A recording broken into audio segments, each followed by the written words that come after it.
Everyone, मैं विजय कुमार आज आप लोगों से सीएपीएफ एग्ज़ाम की पेपर 2 की स्ट्रैटेजी शेयर करूंगा और इंटरव्यू के बारे में कुछ टिप्स शेयर करूंगा।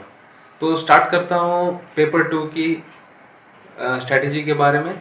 इसमें देखिए, इस एग्ज़ाम को बोलते हैं general studies essay and comprehension. ये 3 घंटे का होता है और 200 नंबर का होता है, सब्जेक्टिव टाइप होता है।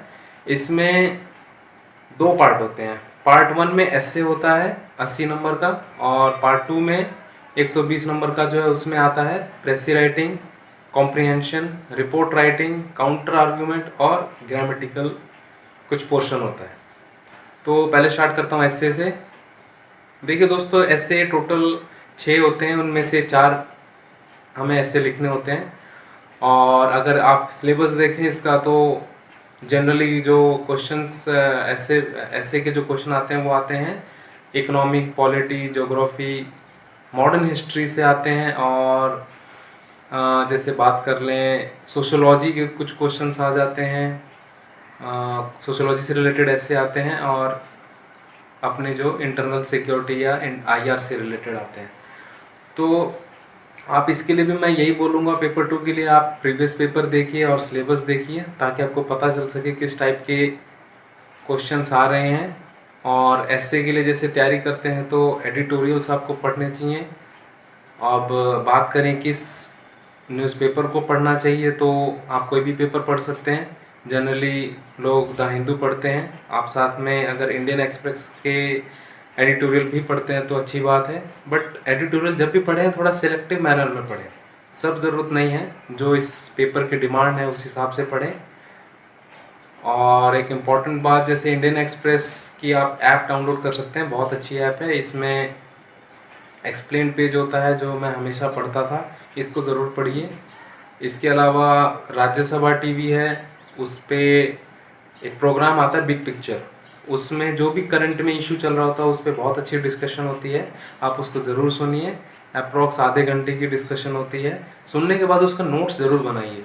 अगर आप कोई एडिटोरियल भी पढ़ रहे हैं उसके नोट्स बनाइए, और आपको ये मदद करती हैं लास्ट में रिवाइज करने के लिए और अपना ऐसे का कंटेंट अच्छा बनाने के लिए। तो ये राज्यसभा टीवी के बारे में हो गया। इसके अलावा एक newsonair.com ये वेबसाइट है, यहाँ पे ऑल इंडिया रेडियो की कुछ प्रोग्राम्स हैं, जैसे चर्चा का विषय और जैसे वाद संवाद, ऐसे कुछ 2-3 बहुत अच्छे प्रोग्राम्स हैं। तो इसमें भी बहुत अच्छी डिस्कशन होती है, आप इसको सुन सकते हैं और नोट्स बना सकते हैं। और आप जब भी मैं कहूँगा एस्से को अटेम्प्ट करें तो इसको अटेम्प्ट करने के लिए अपना कंटेंट अच्छा रखें। देखिए, स्पीड आपको बहुत अच्छी रखनी पड़ेगी पेपर 2 में, और राइटिंग भी कम से कम अच्छी होनी चाहिए कि पढ़ सके सामने वाला। तो राइटिंग, स्पीड और कंटेंट, ये 3 चीज़ ज़रूरी होते हैं पेपर 2 में। और अगर ऐसे लिख रहे हैं तो आप इसमें अगर हो सकते तो कुछ कोट्स, जनरल कोट्स आप याद कर लीजिए, ताकि आप अगर ऐसे कुछ ऐसे आता है तो आप उसमें उस कोट को डाल सको, तो आपकी ऐसे जो है बहुत अच्छा स्कोर करवा सकता है। अब मैं बात करूंगा इसके जो पार्ट बी है, उसमें कॉम्प्रिहेंशन होता है। कॉम्प्रिहेंशन आप आसानी से कर लेंगे। देखिए, पेपर जो ये ऐसे था, ऐसे आप हिंदी इंग्लिश कोई भी मीडियम में लिख सकते हैं, जो कि आपने मीडियम मेंशन किया है पहले फॉर्म भरते वक्त। बट आपका पार्ट 2 है, ये इंग्लिश में ही होता है। तो इसमें कॉम्प्रिहेंशन जैसे मैंने बताया वो आसानी से कर ले जाओगे आप, कुछ प्रीवियस पेपर से सॉल्व करके देख लेना। और इसके अलावा जो प्रेसी राइटिंग होती है वो भी आसान होती है, 1/3 वर्ड्स में लिखने होते हैं आपको। इसके बाद आता है काउंटर आर्ग्यूमेंट। काउंटर आर्ग्यूमेंट में आपका थोड़ा कंटेंट अच्छा होना चाहिए और प्रेजेंटेशन अच्छी होनी चाहिए, किस फॉर्मेट में लिखना है और कैसे लिखना है। और इसके बाद रिपोर्ट राइटिंग है। रिपोर्ट राइटिंग में भी आपका मैं कहूँगा थोड़ा सा फॉर्मेट देख लेना। यूट्यूब पे कई चैनल हैं जो बताते हैं कैसे रिपोर्ट लिखनी चाहिए, तो आप वहाँ पे देख लीजिएगा, कई तरीके हैं। इसके बाद लास्ट पार्ट आता है ग्रामेटिकल, जो पोर्शन होता है इसका। देखिए फ्रेंड्स, ये पोर्शन जो होता है ये बहुत जल्दी अटेम्प्ट कर सकते हैं आप, और अच्छे से मार्क्स मिल जाते हैं इसमें। तो इसमें आप प्रीवियस पेपर देखेंगे तो कुछ ही पोर्शन से इंग्लिश की ग्रामर आती है।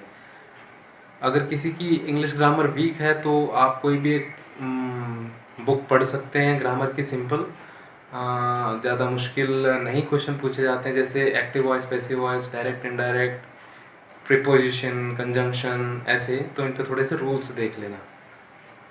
और इस पूरे पेपर 2 को मैं बताऊं कैसे अटेम्प्ट करना चाहिए। तो देखिए, ग्रामेटिकल जो पोर्शन है बहुत जल्दी अटेम्प्ट हो जाता है, इसको मैं बोलता हूँ 10 मिनट में ही अटेम्प्ट कर दो जल्दी से। और इसके बाद अपना प्रेसी राइटिंग भी जल्दी से अटेम्प्ट हो जाएगा। टाइम लगता है अपना एस्से में, काउंटर आर्ग्यूमेंट में, ये लिखने में। मैं कहूँगा एस्से में आप अच्छे से टाइम दीजिए, कम से कम 1 घंटा दीजिए। आपको 4 ऐसे लिखने हैं तो पर ऐसे आपका 15 मिनट हो गई। आप उसको लिखने से पहले, ऐसे को लिखने से पहले एक माइंड में ब्लूप्रिंट बनाइए, या माइंड में नहीं बना सकते हैं तो आप पीछे कहीं पेज पे छोटा सा एक अपना सिनॉप्सिस सा बनाइए कि आप कैसे ऐसे लिखने जाएंगे। इंट्रोडक्शन रहेगा, मेन बॉडी में क्या लिखेंगे, कंक्लूजन में क्या लिखेंगे। तो एक तरीके से आपका आंसर लिखते समय अच्छा लिखा जाएगा। तो इस बात का आप ध्यान रख सकते हैं। तो ओवरऑल इस पेपर 2 का चैलेंज ये रहता है कि पेपर कंप्लीट नहीं हो पाता है। इसको कोशिश कीजिए पूरा अटेम्प्ट करने की, स्पीड अच्छी रखिए।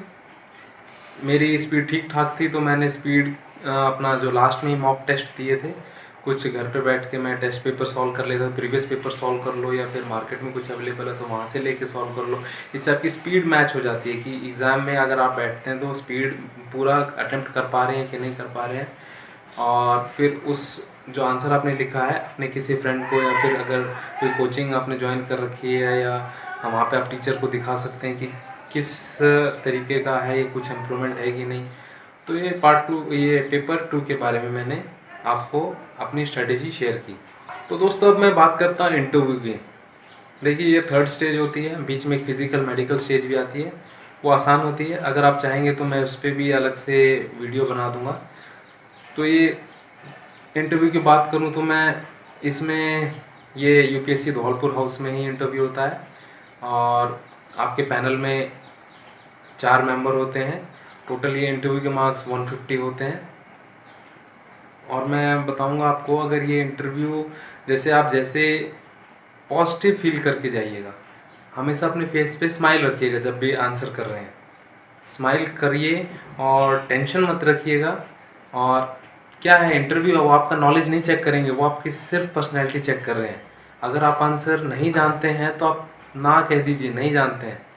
वो आप ना भी कितनी कॉन्फिडेंटली कह रहे हैं और किस तरीके से कह रहे हैं वो मैटर करता है। आपसे इस इंटरव्यू में जनरली क्वेश्चन पूछे जाते हैं डैफ से, जो कि डिटेल एप्लीकेशन फॉर्म है। ये आपका रिटन क्लियर होने के बाद भरवाया जाता है। तो डैफ में आप यहाँ से क्वेश्चन पूछे जाते हैं। इसके अलावा ओपिनियन बेस्ड क्वेश्चन होते हैं, जो भी करंट इश्यूज चल रहे हैं उससे आपको ओपिनियन पूछ लिया जाएगा। कंट्री के कोई बड़े बड़े कुछ हिस्टोरिकल इम्पोर्टेंस रही है तो उस पर कुछ ओपिनियन बेस्ड क्वेश्चन पूछ लिया जाएगा। आपके होम स्टेट से रिलेटेड ओपिनियन कुछ पूछ लिया जाता है।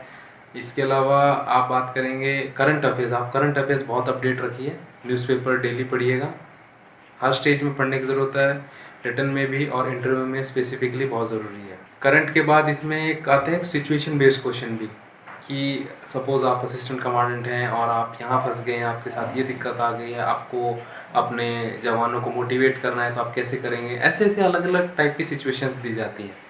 तो उस हिसाब से आप सिचुएशन जैसे प्रेजेंट करते हैं तो आपकी साइकोलॉजी वहाँ वो समझते हैं कि ये बंदा एक कंपनी को लीड कर सकता है कि नहीं कर सकता है, राइट।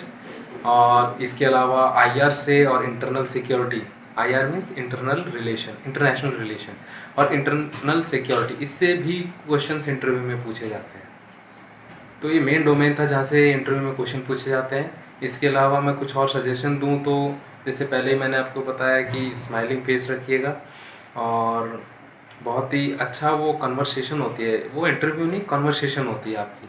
तो आप ना जैसे सबके साथ एक आई कांटेक्ट बनाइएगा जब भी आप आंसर करते हैं। एक तो जिनने भी क्वेश्चन पूछा उनसे तो आई कांटेक्ट बनाइए, और बाकी आंसर करते वक्त सबसे आई कांटेक्ट बनाइए। इसके बाद आपकी लिसनिंग पावर बहुत अच्छी होनी चाहिए।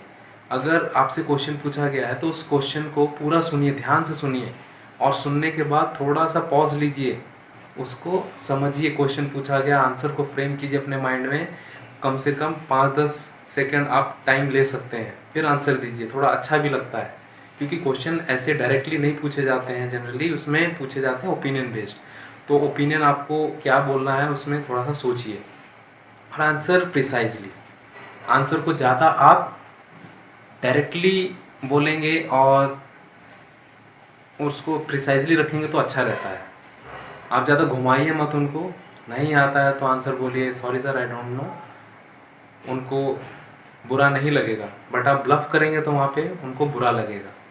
तो ये मेरी कुछ टिप्स थी इंटरव्यू से रिलेटेड। ये इंटरव्यू नॉर्मली 25 से 30 मिनट तक चलता है।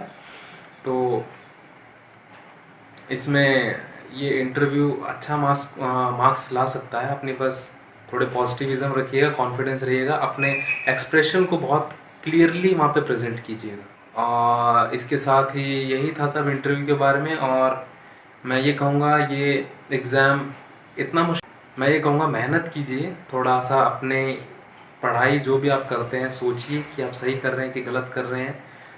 रात को सोने से पहले विचार कीजिए आपने क्या क्या पढ़ा, कहाँ का टाइम वेस्ट किया। तो अपने रूटीन को ठीक करिए। उसमें अगर आप कोशिश कर सकते हैं दिन के टाइम पढ़िए, रात के टाइम सोने से नींद की क्वालिटी अच्छी रहती है और कम टाइम में ही नींद पूरी हो जाती है। इसके अलावा अपने फ्रेंड सर्कल को लिमिट कीजिए, नेगेटिव लोगों से दूर रहिए। अगर आप किसी से एडवाइस भी लेते हैं तो आपका एडवाइज़र बहुत अच्छा होना चाहिए, सोच समझ के आप एडवाइज़र चुनिए। इसके अलावा पार्टी, सेलिब्रेशंस, फेस्टिवल्स इनको अवॉइड कीजिए अभी के लिए। सोशल मीडिया से दूर रहिए, ये सब डिस्ट्रैक्शन है। So if you want to fly just give up everything that weighs you down. आप सभी डिस्ट्रैक्शन से अभी दूर रहिए, स्टे फोकस्ड, डेडिकेशन के साथ आप हार्डवर्क कीजिए, प्रॉपर स्ट्रेटेजी के साथ। और कभी भी अपने माइंड में नेगेटिविटी मत लाइए। आती है नॉर्मली, डर भी लगता है कई बार प्रिपरेशन के टाइम में, क्या पता होगा क्या पता नहीं होगा। बट आपको पॉजिटिव रहना है, हमेशा बी ऑप्टिमिस्टिक। और इसके साथ मैं ये कहूँगा कि आप सभी को अगर कभी भी कोई भी डाउट होता है तो feel free to contact me. And इसी के साथ मैं आप सभी को शुभकामनाएं देना चाहूँगा। Wish you all the best and stay safe, stay healthy. जय हिंद।